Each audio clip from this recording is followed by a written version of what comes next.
yang cerah ini. Semoga kita mendapatkan rahmat dari Allah Subhanahu wa Ta'ala. Ya, tak lupa salawat dan salam semoga tetap tercurahkan ke hadirat Nabi kita Nabi Muhammad SAW,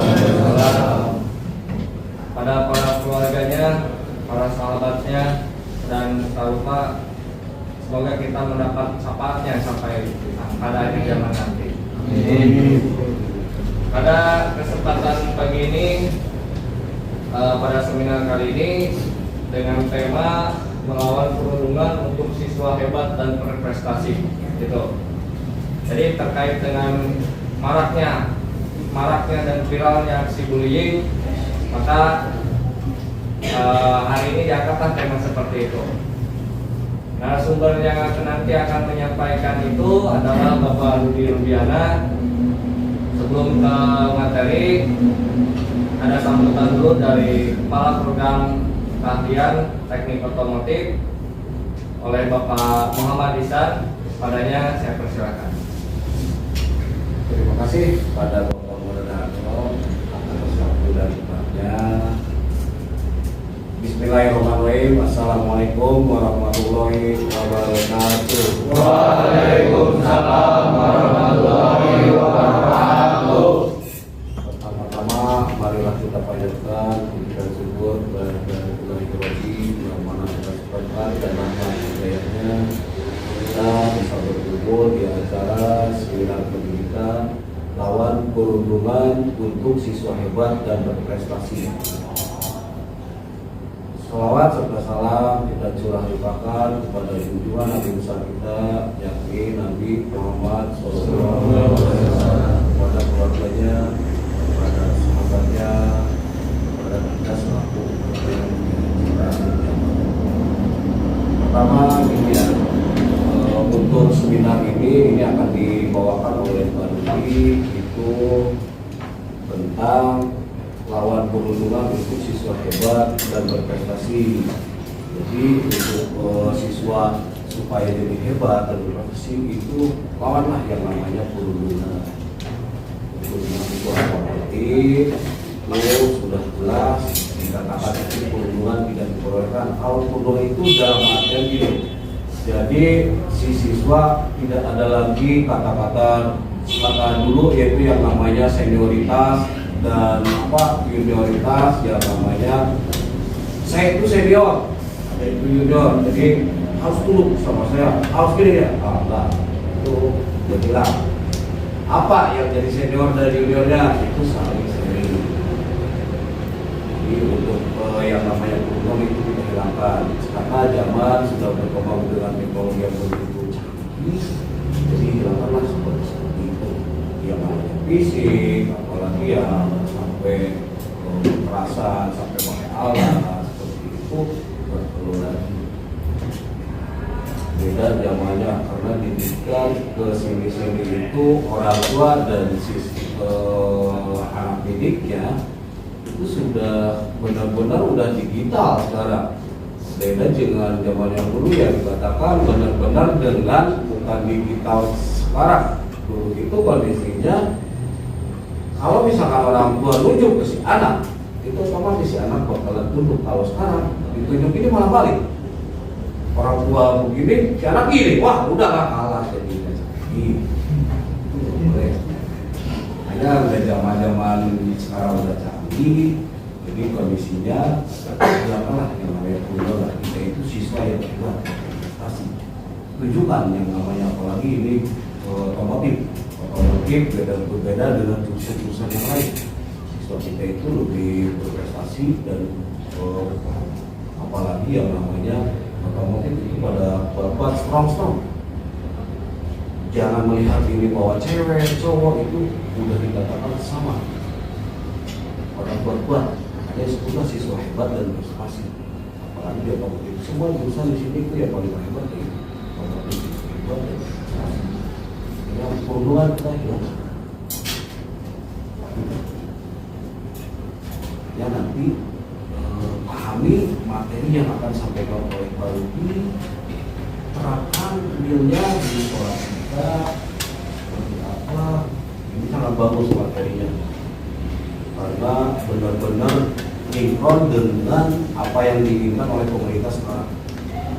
Siswa yang berkarakter itu seperti ini, siswa yang hebat dan berprestasi.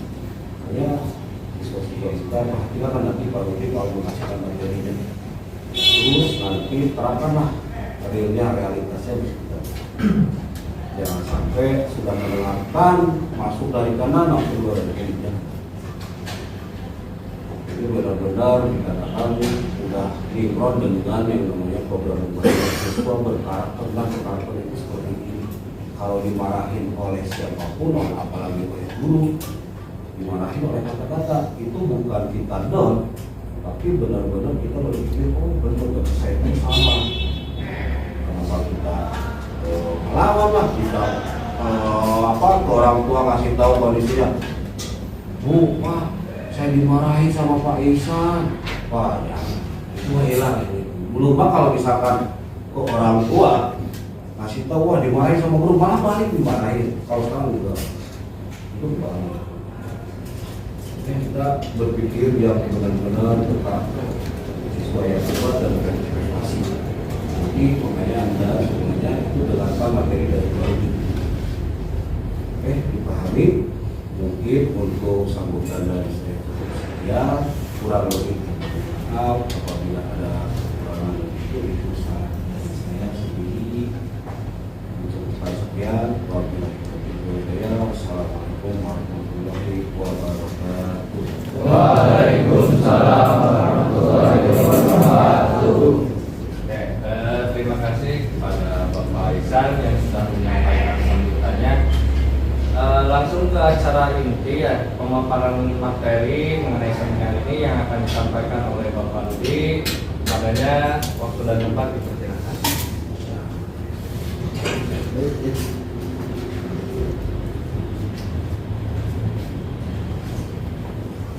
Terima kasih pada Bapak Moderator Pak Afif yang sudah memberikan kesempatan kepada saya. Gimana kabarnya anak-anak? Ya. Jadi hari ini kita akan membahas atau membicarakan masalah perundungan. Ya, perundungan itu apa? Nanti kita akan bahas bersama-sama. Nah, cuma sebelumnya saya ingin dulu untuk bermain-main dengan Anda semua. Caranya silakan Anda kepalkan tangan kirinya seperti ini. Ya. Kemudian di sini di tangan kiri ini ada benda yang Anda sukai. Ya, yang tidak boleh dibuka. Ya. Ini ya. Kemudian apa ini?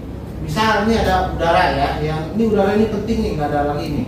Ini yang ini tangan kanan kita untuk buka. Ya, mau buka mau ambil. Ya, silakan Anda coba buka tangan kepala yang kiri ini. Ini tidak boleh dibuka karena ini barang penting. Tangan kanan kamu buka karena ini nanti buat dimasukin ke dalam diri kamu. Coba laksanakan seperti itu. Gimana rasanya? Ya, bisa tidak? Tidak bisa. Sekarang tangan kiri Anda kasihkan ke tangan kanan teman Anda. Ya, tangan kanan teman Anda buka kepala tangan kiri teman Anda. Tangan kanan Anda coba buka kepala tangan yang sebelahnya. Dan tangan kiri Anda ke sini. Nah, sana. Yang ini di sini. Coba bukain yang sebelahnya.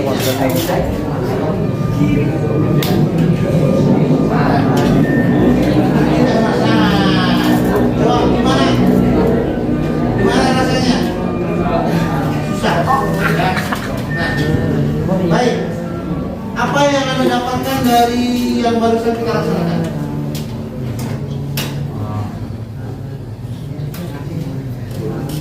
Gimana? Jadi ada yang bertahan, ada yang berkeinginan. Ada yang ingin membuka, ada yang ingin menutup. Dua hal yang berbeda. Dan kita berusaha, yang mau buka, berusaha untuk membuka. yang menutup, berusaha untuk bertahan. Itulah yang terjadi. Sehingga akibatnya apa? Terjadilah proses pertempuran antara keinginan untuk mempertahankan dan keinginan untuk membuka, mengambil. Jadi siapa sebenarnya yang bisa mempertahankan? Siapa sebenarnya yang bisa mengontrol ini? Sekarang tangan kiri Anda buka, bisa tidak? Bisa. Yang orang lain bisa dibukain nggak? Tidak bisa. Mau pakai ancaman dan lain sebagainya, ternyata yang bisa mengontrol diri sendiri, mengontrol membukanya hanya diri. Artinya kita hanya bisa mengontrol diri sendiri, tidak bisa mengontrol orang lain. Ya, inilah mengawali pemahaman untuk materi kita, yaitu bullying. Bullying itu salah satunya karena kita memaksakan kehendak kita pada orang lain untuk melakukan seperti apa yang kita inginkan. Orang lain ingin bertahan sesuai dengan apa keinginannya. Inilah yang terjadi dengan bullying. Ya, baik. Sebelum kita lanjutkan, saya ingin bercerita dulu. Ya, inilah saya. Ya.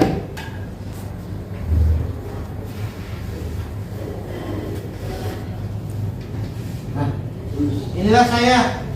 Jadi saya sejak awal sudah mengikuti atau menjadi seperti itu. Ya. Ini jalan cerita saja. Baik, kita lanjutkan. Apa itu bullying? Ya, ini realita ya.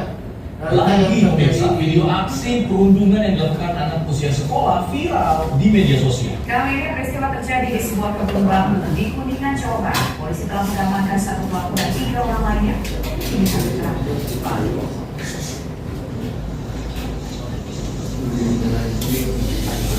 Publik kembali disajikan dengan video aksi perundungan remaja di ranah maya.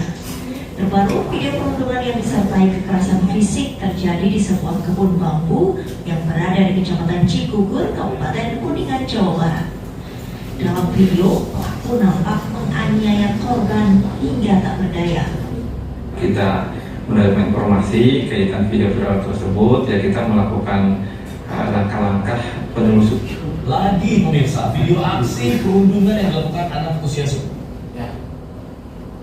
Inilah yang realitanya yang terjadi di kita ya. Jadi bukan di tempat lain, di sekitaran kita ternyata terjadi hal itu. Ya, perundungan ini. Nah, oleh karenanya kita sekarang harus ya berhati-hati dan harus waspada, jangan sampai ini terjadi dengan kita. Ya. Lalu apa sih yang namanya perundungan atau bullying itu? Ya.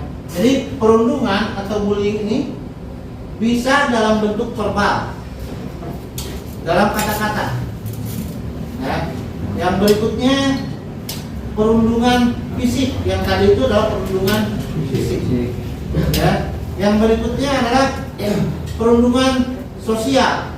Apa itu perundungan sosial? Perundungan sosial adalah perundungan yang dilakukan oleh sekelompok orang karena melihat seseorang atau sebagian orang ya berbeda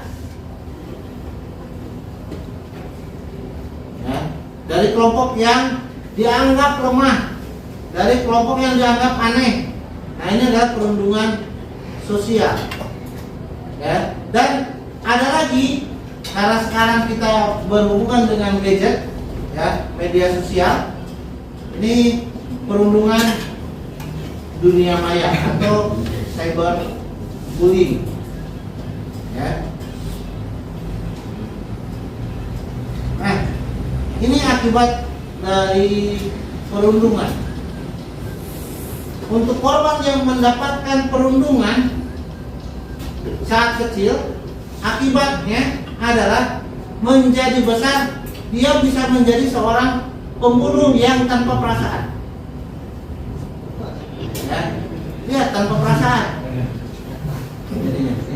Kenapa? Karena saking sakitnya ya, perasaan itu dibawa sejak kecil ya, sudah besar dia balas dendam ya, atau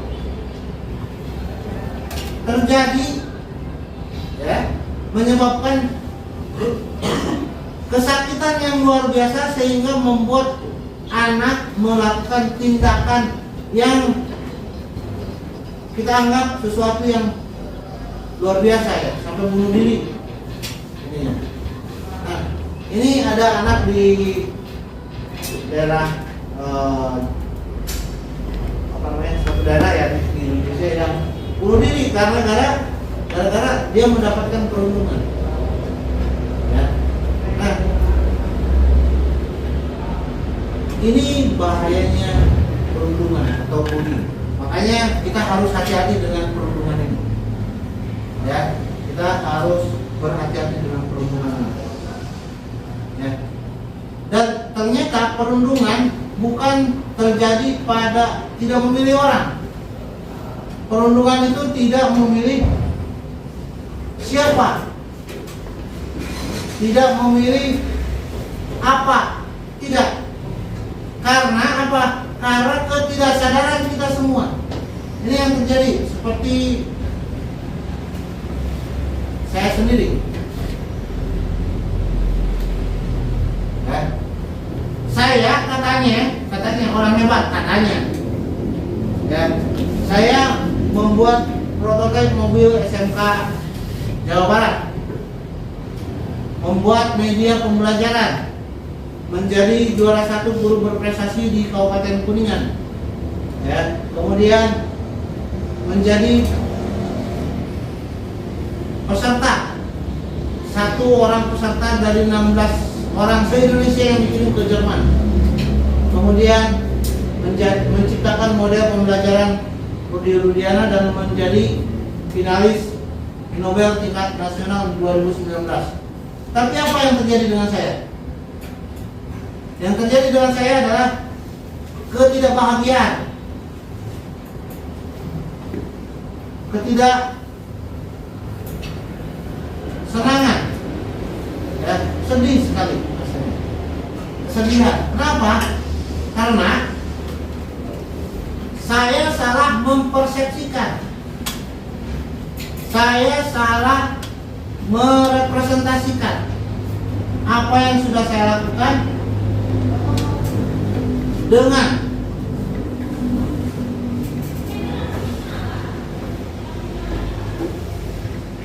saya beranggapan jika saya sudah berbuat ini, saya sudah melakukan ini dan lain sebagainya, maka seharusnya tanggapan orang pada saya harusnya lebih tidak seperti yang saya dapatkan hari ini. Ya, waktu itu, ya.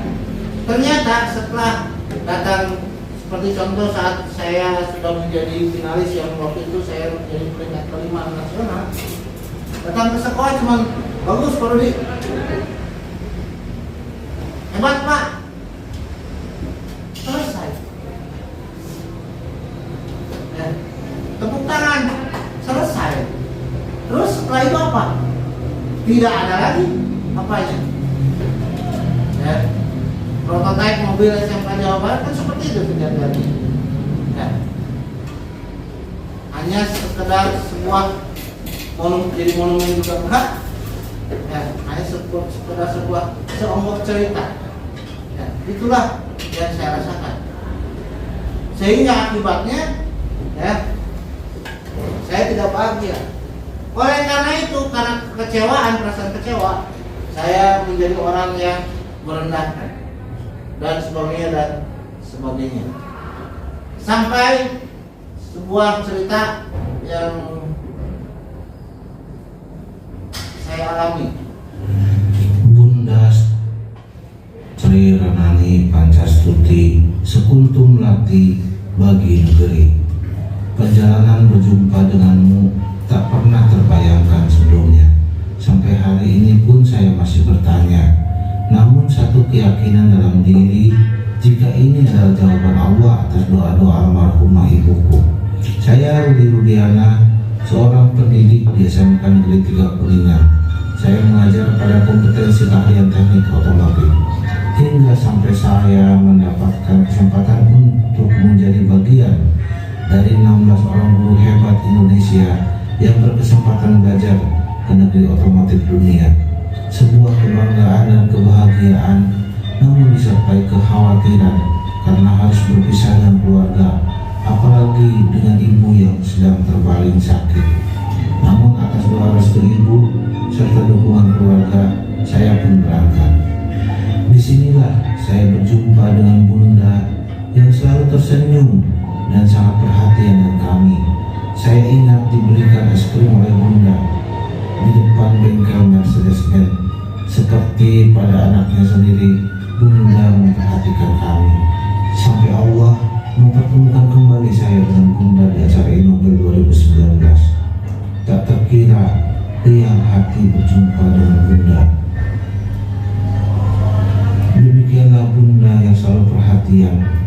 Hingga persiapan untuk acara Hari Guru Nasional di Bekasi, Bunda sangat bersemangat. Urusan baju kami saja sangat teliti Bunda perhatikan. Benar saja, acara itu sangat meriah. Ribuan pendidik dari penjuru negeri hadir. Saya ikut bersemangat ingin menyambut Mas Menteri yang baru dilantik. Namun takdir berkata lain. Kemeriahan acara berbanding terbalik dengan kondisi peserta. Kami merasa sangat terpukul dan tertekan.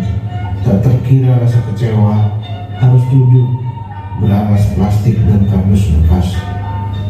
Namun Bunda tak pergi, malah duduk bersama kami dengan alas seadanya. Bunda selalu tersenyum, bahkan tertawa menghibur kami. Bunda berkata, "Lihatlah perjuangan para pendidik dan anak-anak untuk bersekolah. Mereka berjuang untuk mencerdaskan anak bangsa demi masa depan."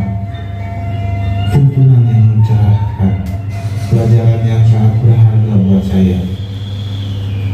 Bunda Sri Renani ibarat suluk penunjuk jalan saya. Terima kasih Bunda. Semoga Allah Subhanahu wa Ta'ala selalu memberkahi Bunda dimanapun Bunda berada.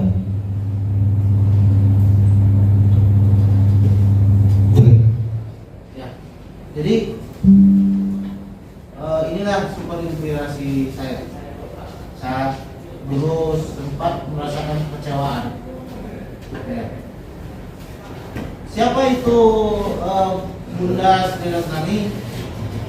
Ini beliau adalah Direktur Jenderal Guru dan Tenaga Kependidikan Departemen Pendidikan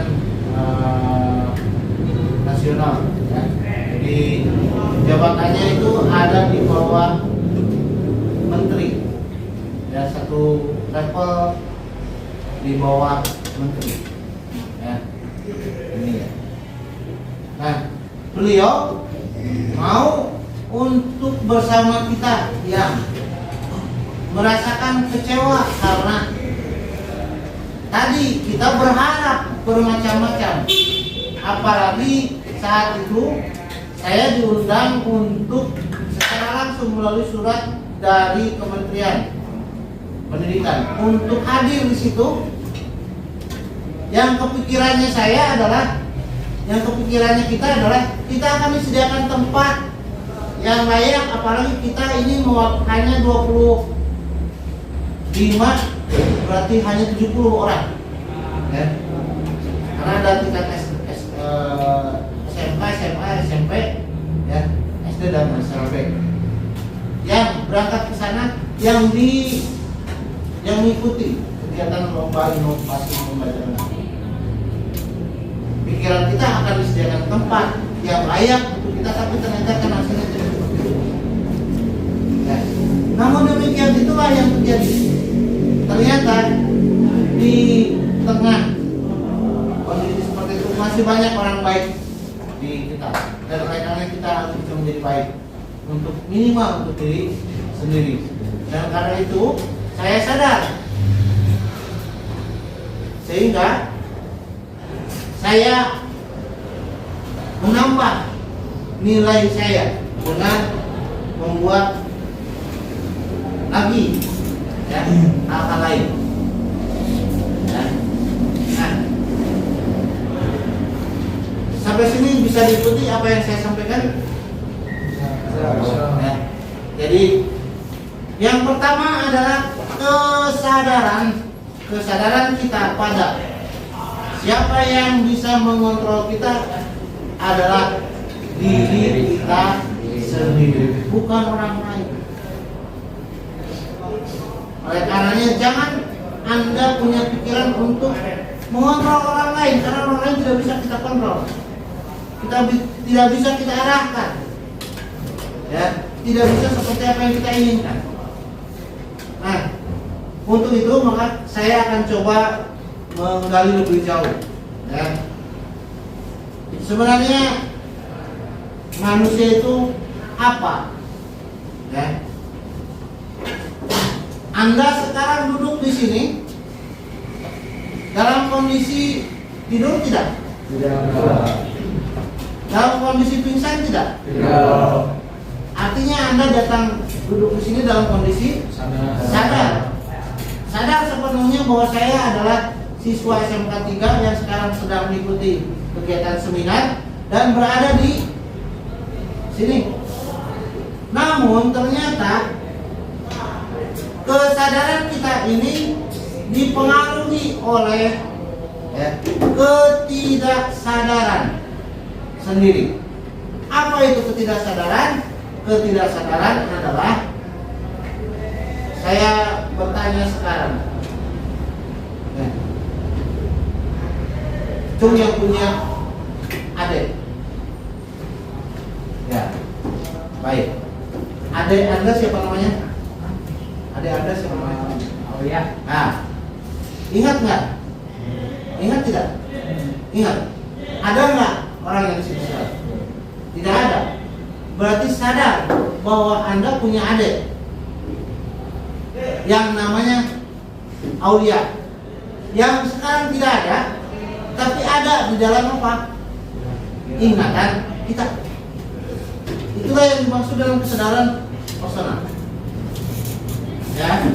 Nah, sekarang Indonesia itu sebuah negara republik yang dipimpin oleh seorang presiden.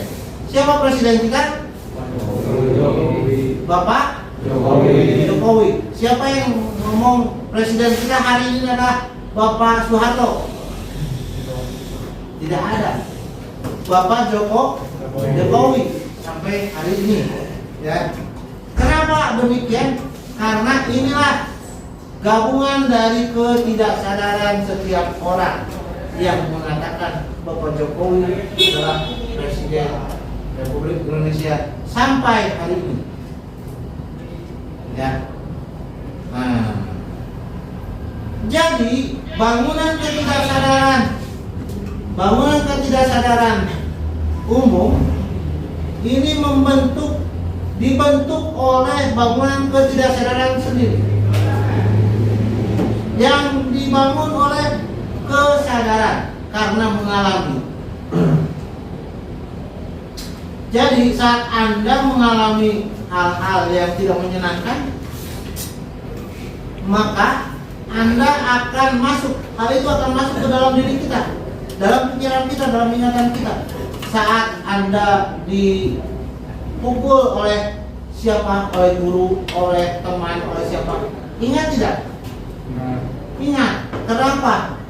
Karena tadi kesadaran waktu itu masuk ke ketidaksadaran sendiri sehingga masuk ke dalam ruang memori.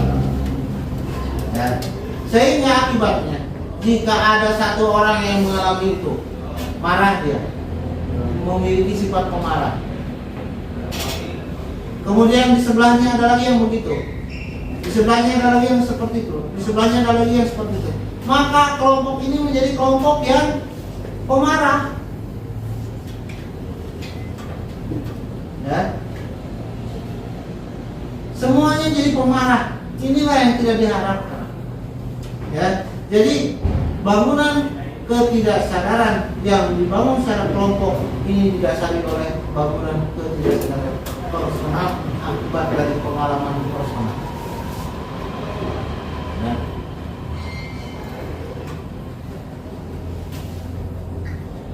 Nah, oleh karena itu, ya, kata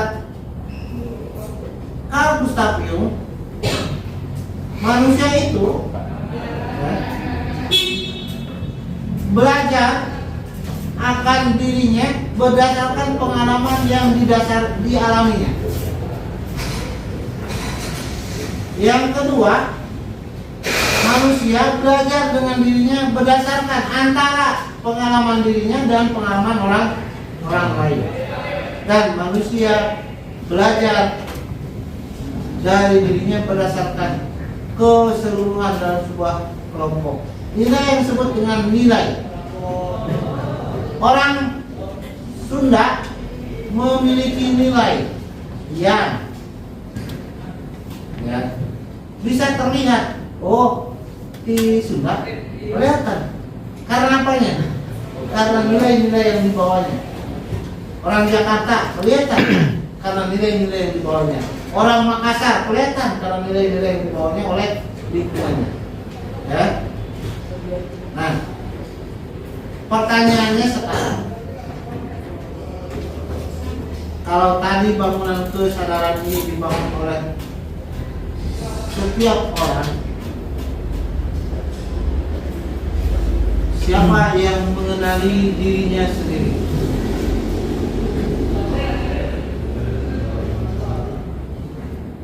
Siapa yang mengenali dirinya sendiri? Dan sudah paham dengan dirinya? Ada tidak? Contohnya sekarang seperti ini, tanpa handphone, tanpa kaca. Bisakah Anda membayangkan wajahmu hari ini? Sekarang? Tidak. Bisakah Anda menggambarkannya?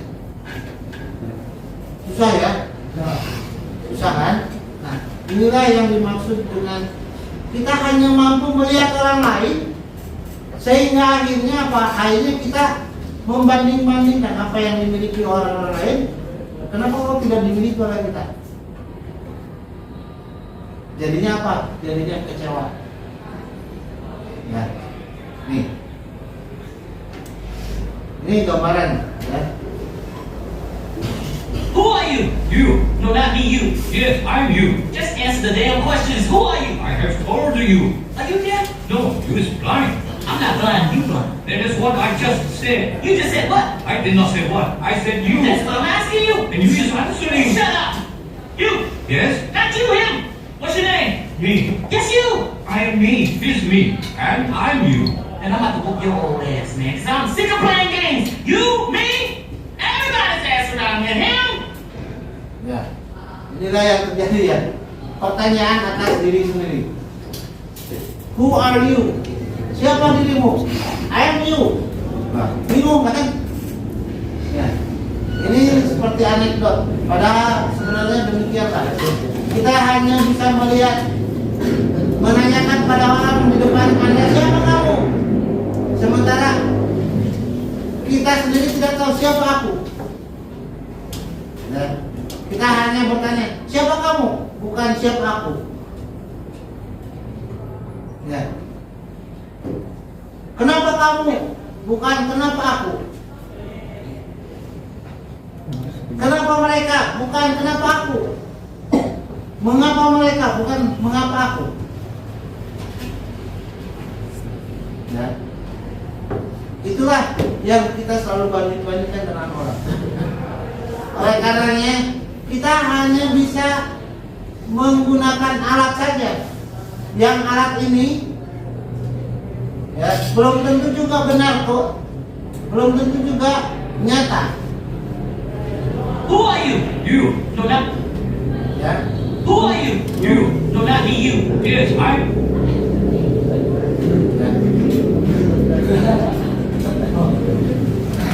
Ini ini sebuah contoh. Dia tidak percaya bahwa dirinya terang.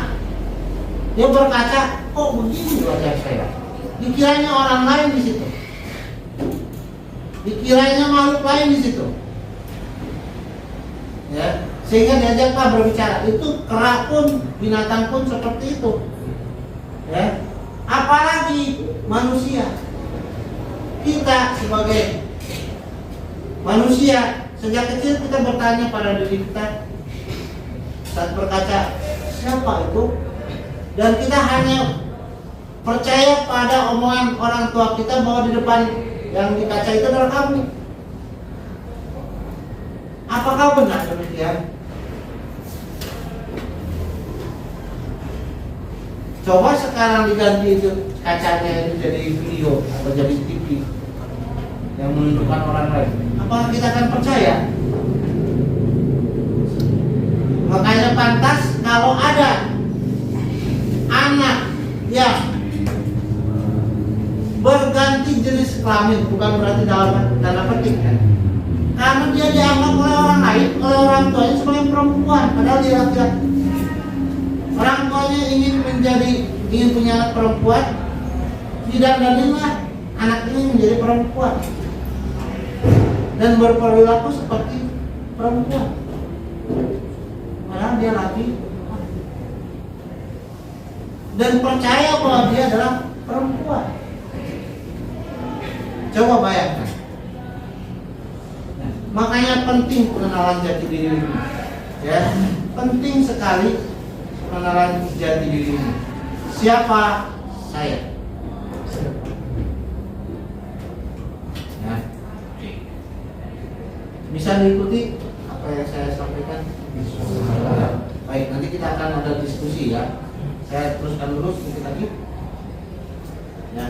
Nah, inilah gambaran kehidupan kita. Jadi kita ini berada di dalam alam roh yang sudah melakukan proses perjanjian, ya, untuk lahir, untuk datang ke alam dunia. Kan pertanyaannya begini ya, kenapa kok Anda lahir itu tanggal segini, bulan ini, tempatnya di sini, dengan orang tua yang ini? Kenapa? Bisa jawab.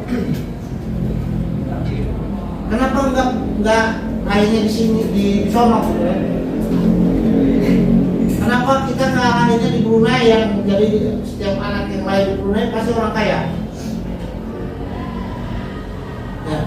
Kenapa enggak lahirnya dari anak Sultan Hasan al-Bolkiah? Pasti itu kan sudah jaminan langsung kaya. Kenapa kok saya lahirnya di sini? Dari ibu yang ini, dari bapak yang ini, yang kondisinya begitu? Kenapa? Untuk apa? Nah, ternyata kita sudah melakukan proses perjanjian dan baru kita dihadirkan ke alam dunia, ya. Dan di alam dunia ini kita ini seperti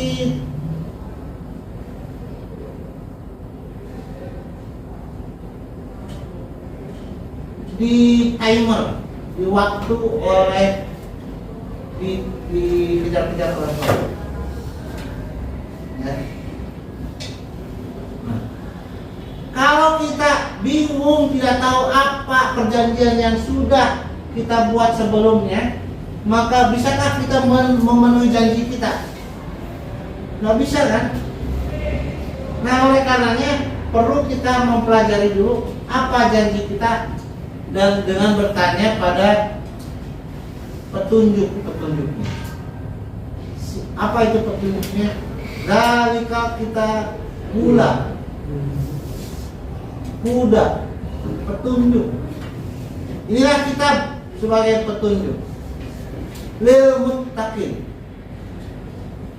Ya. Nah, itu sudah jelas di situ disebut. Ya. Jadi tujuan dari penciptaan manusia itu adalah ini, menjadi khalifah, ya, pemimpin yang memiliki tujuan. Siapa yang memimpin? Siapa? Memimpin apa? Memimpin diri sendiri satu, memimpin orang lain.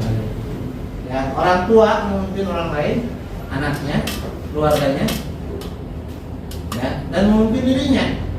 Anak-anak memimpin dirinya, memimpin keluarganya, memimpin lingkungannya. Ya. Dan yang berikutnya adalah untuk ibadah. Ya. Nah, jadi inilah yang harus kita yakini bersama, bahwa badan ini boleh tua, badan ini boleh berubah, badan ini boleh mengkerut, tapi yang di dalam diri itulah yang tidak pernah berubah. Berubahnya oleh apa? Berubahnya oleh keyakinan, berubahnya oleh pengalaman, berubahnya oleh pengetahuan. Ya. Nah, inilah yang disebut dengan manusia. Jadi hakikat penciptaan manusia itu adalah menjadi pemimpin, ya, yang mana saat melaksanakan kepemimpinannya manusia ini dibekali oleh Allah akal dan pikiran serta bakatnya di dalam otaknya. Ya. Untuk apa? Untuk memimpin dirinya sendiri dan berbuat baik, berperilaku baik dengan dunianya. Ya, untuk menjadi seperti apa adanya Anda. Anda sekarang duduk di sini. Nanti ya 3-4 tahun lagi di depan Anda akan menjadi seperti apa adanya Anda. Mungkin nanti ada yang sudah langsung bekerja, ya, mungkin ada yang masuk ke perguruan tinggi, ya, mungkin ada juga yang jadi pengangguran, ya. Nah, macam-macam. Tapi inilah jadinya Anda nanti. Oleh karenanya, bagaimana kita merubah, menatap masa depan kita bergantung dari bagaimana kita bekerja hari ini. Ya. Dan karena itu kita diberikan pilihan. Ya. Siapa yang memberikan pilihan? Yang memberikan pilihan adalah ini. Ya. Memberi, membuka, menutup. Membuka atau mau menutup. Nah, diberikan pilihan. Kata yang satu buka, kata yang satu tutup. Mau milih mana Anda? Nah, inilah pentingnya kita menjadi manusia, menentukan pilihan kita. Untuk apa? Untuk ini, ya, mencapai keridhaan Allah. Nah, oleh karenanya saat Anda sekarang, ya, melihat teman Anda yang tampak di depan Anda, yang tampak di pinggir Anda, yang tampak di belakang Anda, yang tampak itu hanyalah casing, hanyalah apa? Wadah. Hitam itu kulitnya, dalamannya hitam tidak? Belum tentu. Ya. Ompong itu giginya, dalamannya ompong tidak? Nggak tahu. Maksud dalamannya itu yang di dalam dirinya. Ini kan hanya badan saja. Kenapa kita melihat sesuatu yang ada di yang tampak? Pendek kamu. Kalau nggak ada yang pendek, nggak ada yang tinggi.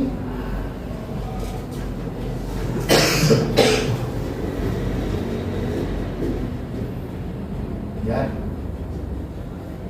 Bodoh kamu. Kalau nggak ada yang bodoh, nggak ada yang pintar. Sadari.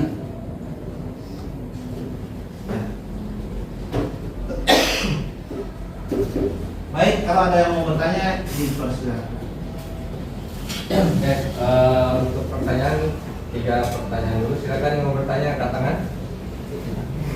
1, ada lagi? 2, 3 orang, 1 lagi. Oke, 2 dulu. Boleh berdiri, perkenalkan namanya dulu dan langsung teruskan pertanyaan. Baik, perkenalkan nama saya Muhammad Dahil Fajar Rizky di kelas 10 TPH 3. Saya izin bertanya, Pak, untuk salah satu kan kita tahu cara mengenali diri kita sendiri itu ada banyak caranya. Nah, salah satu caranya itu bagaimana Pak? Mohon tolong dijelaskan. Baik, terima kasih. Wassalamualaikum warahmatullahi wabarakatuh. Silakan yang berikutnya. Assalamualaikum warahmatullahi wabarakatuh. Sebelumnya perkenalkan, nama saya Arya. Saya dipertanya Pak soal tadi terkait dengan bullying. Bagaimana cara menyikapi orang yang selalu membuli kita atau menghina? Apakah kita harus melawan tindakan tersebut atau harus terjadi saja Pak? Terima kasih. Ya. Assalamualaikum warahmatullahi wabarakatuh.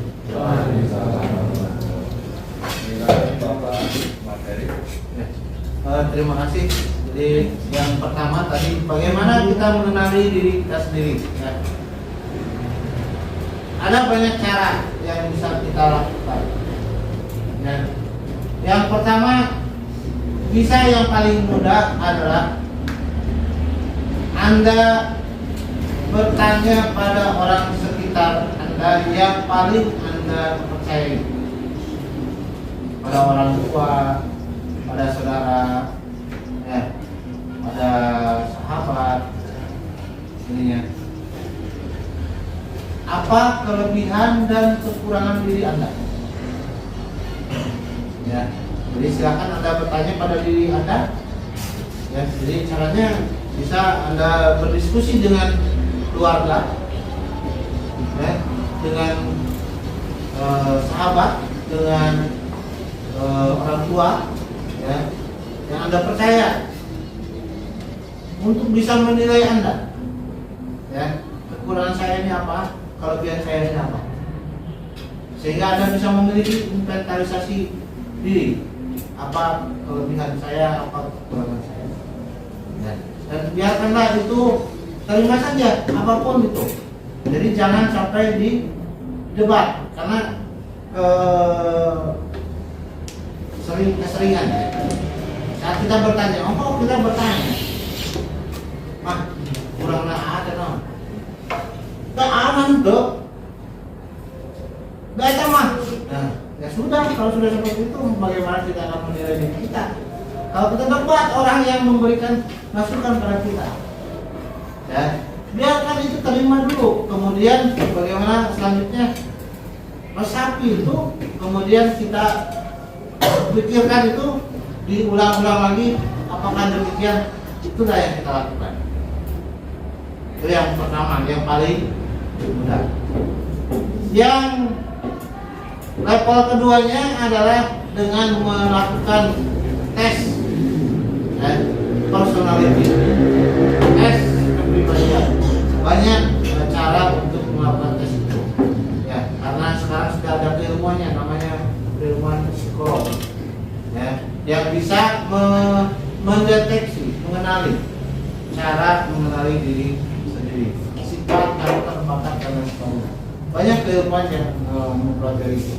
Ya, salah satunya adalah dengan metode Jawa yang sudah saya ceritakan.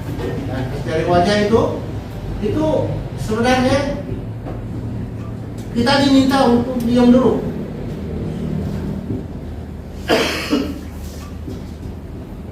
Jadi saat kita melaksanakan sebuah tes, sama seperti tadi, jangan dulu didebat. Tapi gimana caranya? Saat kita menerima hasil tes ini, pikirkan ulang, dipikir-pikir, benar nggak saya begini? Konfirmasi dengan orang dekat kita, benar nggak begini? Saya tuh suka begini. Dikonfirmasi untuk apa? Sehingga nanti kita baru, oh iya, ya, karena ini kan sifat dasar, ya. Manusia itu belajar dari 3 hal. Manusia belajar pada lingkungan keluarga, manusia belajar pada lingkungan masyarakat, manusia belajar dari lingkungan pendidikan. Nah, jadi lingkungan keluarga menjadikan Anda seperti kan tadi dijelaskan bahwa kita ini duplikator, penduplikasi. Jadi kalau ada di antara Anda yang tidak sengaja, siapa masih gak bapak iya, si bapak anak, udah anak, ya. Itu karena apa? Karena plagiator sempurna anak. Kita ini adalah plagiator sempurna dari orang tua kita. Ya, kemudian kita belajar di sekolah. Nah, kita belajar banyak hal. Ya, tentu ada yang nempel, yang itu secara tidak langsung kita kerjakan. Contoh, menulis. Kemampuan kita menulis, kemampuan kita berhitung, itu kan kita hasil belajar. Kemudian lingkungan masyarakat.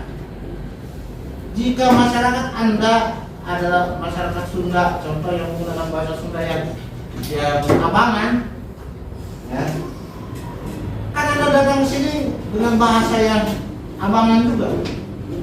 Bahasa Sundanya ya sekenanya, kata memang begitulah dibentuknya Anda oleh lingkungan.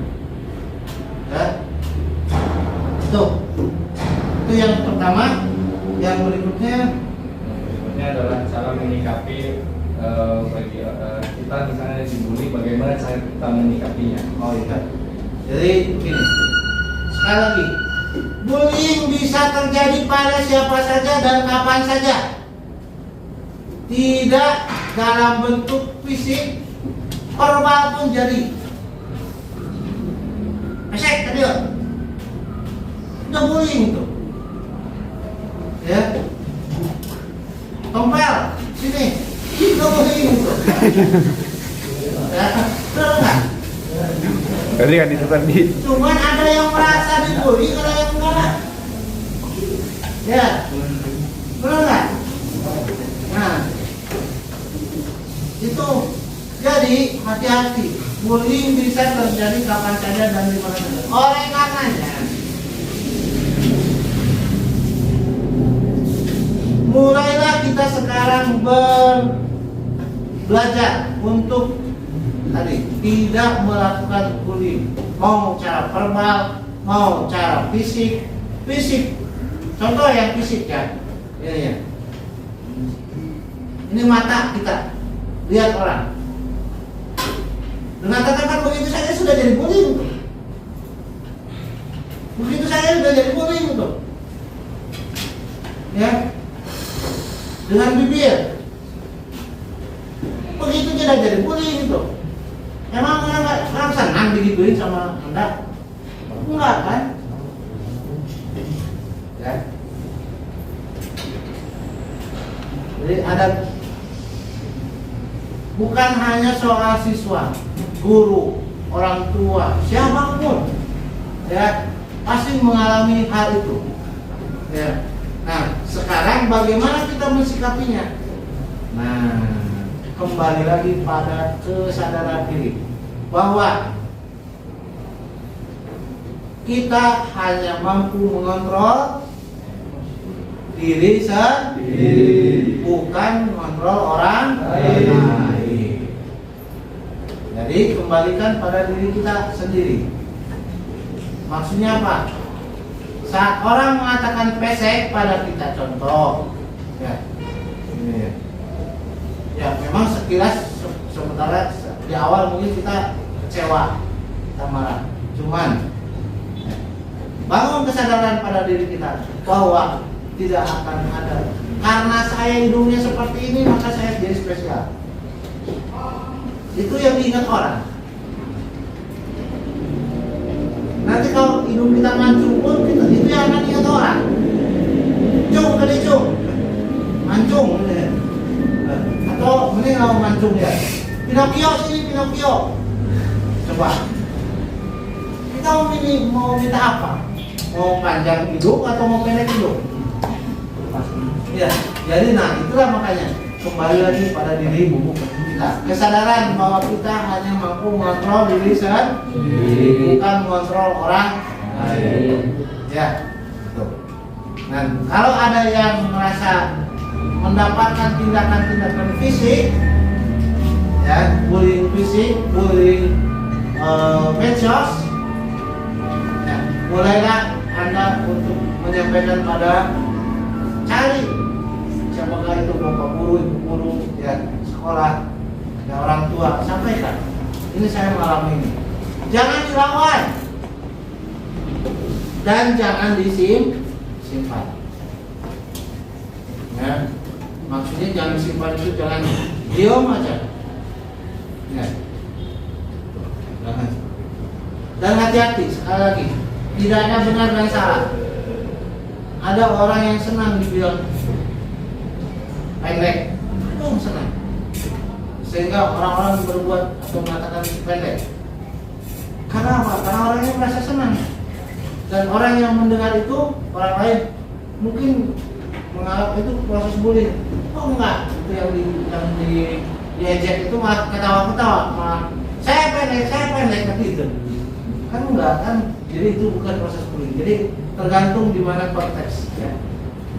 Itu barangkali, semoga kurang puas nanti bisa bertanya lagi. Oke, ada lagi yang mau ditanyakan? Oke, sebelum menutup seminar ini, jadi ada beberapa poin yang intinya ya. Yang pertama itu, bullying itu dari hal yang sederhana. Ketika Anda mengejek teman Anda dengan sebutan yang tidak sesuai namanya, apakah menyebut orang tuanya, itu adalah bullying. Gitu. Jadi hentikan seperti itu. Ya. Terus yang berikutnya adalah ketika kamu jadi pelakunya, itu kamu bisa saja ketika diteruskan ke ranah hukum sampai masuk penjara gitu aja. Gitu. Jadi menghambat nantinya kamu yang punya prestasi jadi tersangka, ya sudah, ya hilang semuanya. Kamu yang menjadi korban bisa saja menjadi cenderung tadi dijelaskan korban, ya pendiam, akhirnya tidak akan berkembang. Dan yang berikutnya itu bagaimana cara kita menghindari, berarti kita harus saling menghargai. Begitu, ya tidak usah kamu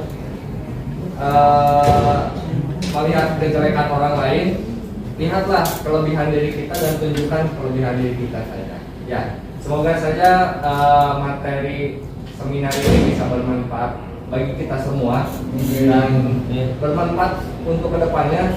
Ya, kita tutup sama-sama dengan mengucap hamdalah. Alhamdulillah. Mungkin boleh nanti ke depan ada program kita berapa potong sedikit. Ya, stop.